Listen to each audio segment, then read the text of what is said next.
जोधपुर के एमडीएम अस्पताल के डॉक्टर तब हैरान रह गए जब कोरोना से ठीक होने वाली एक महिला के परिवार वाले उसे फिर से हॉस्पिटल लेकर आ गए।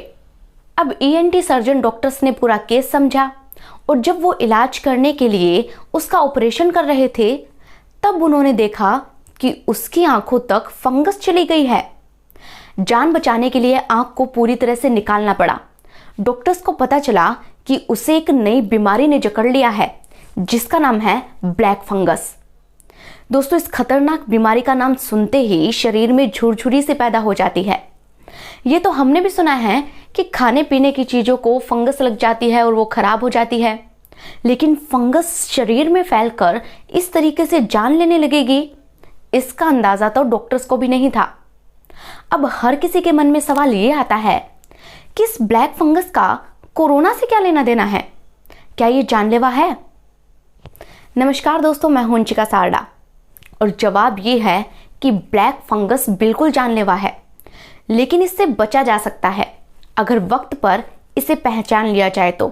लेकिन असली मुसीबत भी तो यहीं से शुरू होती है, क्योंकि लोगों को तो इसके बारे में पता ही नहीं कि इसे पहचाने कैसे, इसका इलाज कैसा होगा। दोस्तों, ऐसा बिल्कुल नहीं है कि ये फंगस कोई अचानक से फैलता हो। कैंसर की तरह ही इसके भी 4 स्टेज होते हैं। अगर आपने पहली 2 स्टेज में इसका इलाज करवा लिया तो जान बच सकती है, लेकिन जानकारी के अभाव में लोग इसकी चपेट में आकर दम तोड़ देते हैं। दोस्तों, आज मैं इस रिपोर्ट में आपको ब्लैक फंगस से जुड़ी सारी चीजें बताऊंगी जो आपको इंटरनेट पर कहीं और नहीं मिलेगी। इसलिए आप इस वीडियो को पूरा देखें, अपने साथी संबंधियों के साथ शेयर करें ताकि उनको भी जानकारी मिले, और साथ ही अगर आपने चैनल को सब्सक्राइब नहीं किया है तो सब्सक्राइब कर लें और फेसबुक पेज को भी याद से लाइक कर लें। तो दोस्तों, सबसे पहले हम ब्लैक फंगस की पहचान करना सीखते हैं। तो इसके लिए हम जानते हैं इसके 4 स्टेज के बारे में। सबसे पहले इसका स्टेज फर्स्ट आता है, जो फंगस का शुरुआती स्टेज होता है और उसमें ये नाक में डेवलप होने शुरू होती है और उस वक्त यानी कि फर्स्ट स्टेज में ये नाक में ही रहती है। इस स्टेज पर मरीज को जुकाम लगता है, उसकी नाक बंद हो जाती है, कई बार नाक से खून बहने लगता है, चेहरे पर सूजन और कालापन आने लगता है।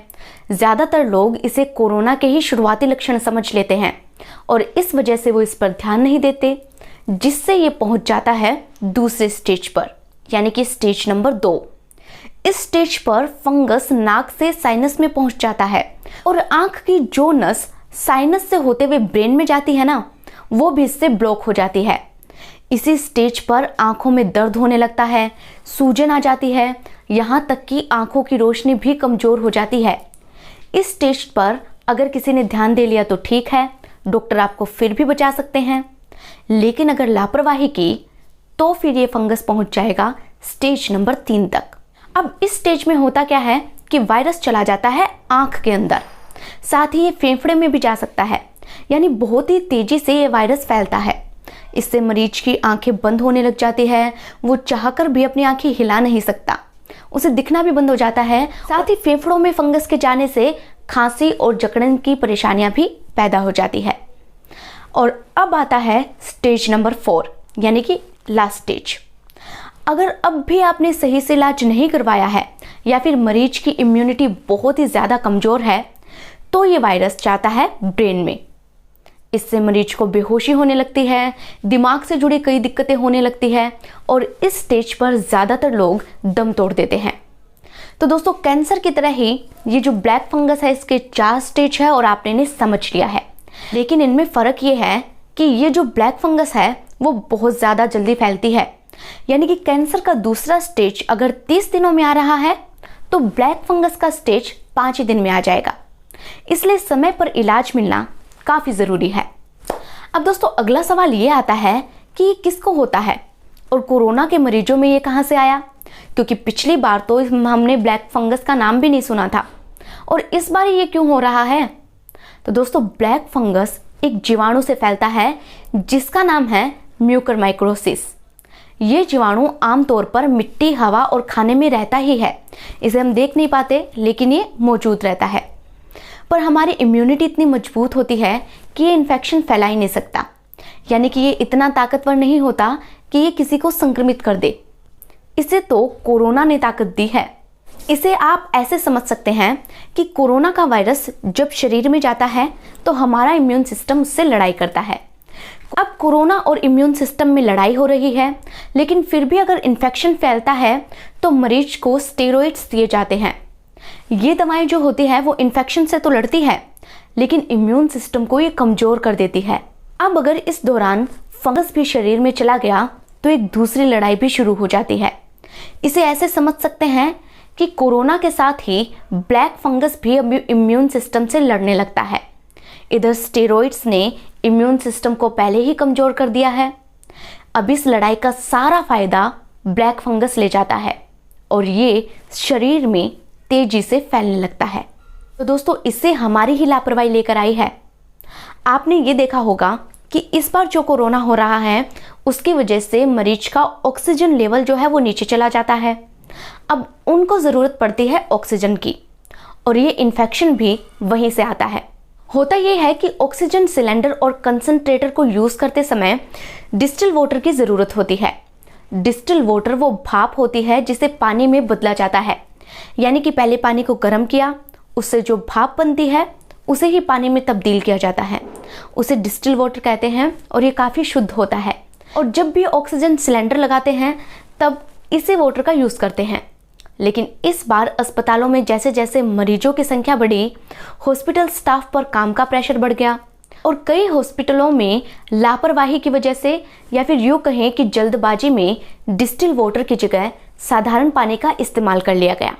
अब इतना तो आप समझ ही गए होंगे कि साधारण पानी को जैसे कई दिनों तक हम रखते हैं और उसमें काई और फंगस पैदा हो जाता है ना, ठीक वैसे ही फंगस इसमें भी पैदा हो गया। और ये ही चीज़ें जब एक दूसरे मरीजों को ट्रांसफ़र हुई तो उनमें भी ये फंगल इन्फेक्शन फैलता गया।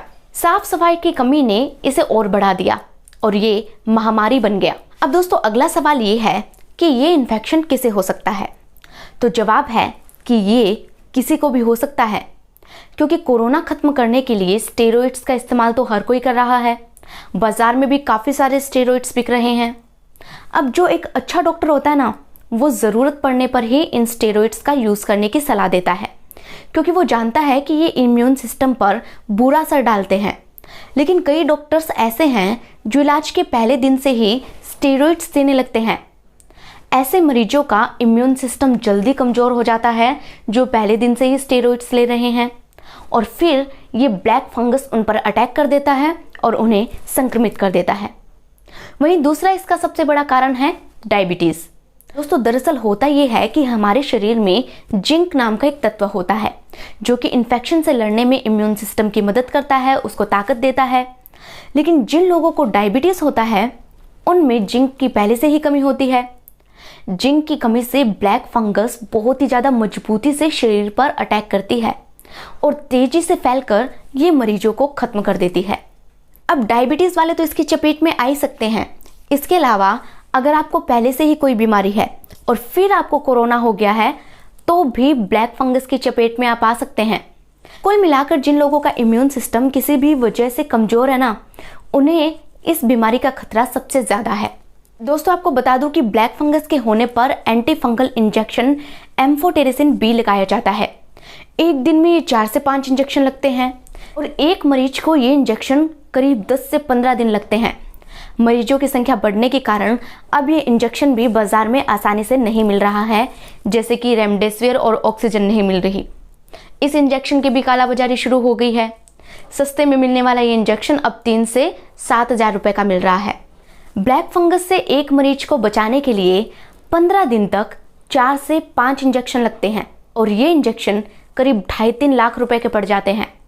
अब आप सोच लीजिए कि ब्लैक फंगस खतरनाक तो है ही, साथ ही इसमें कितना खर्चा भी होता है इसके इलाज में।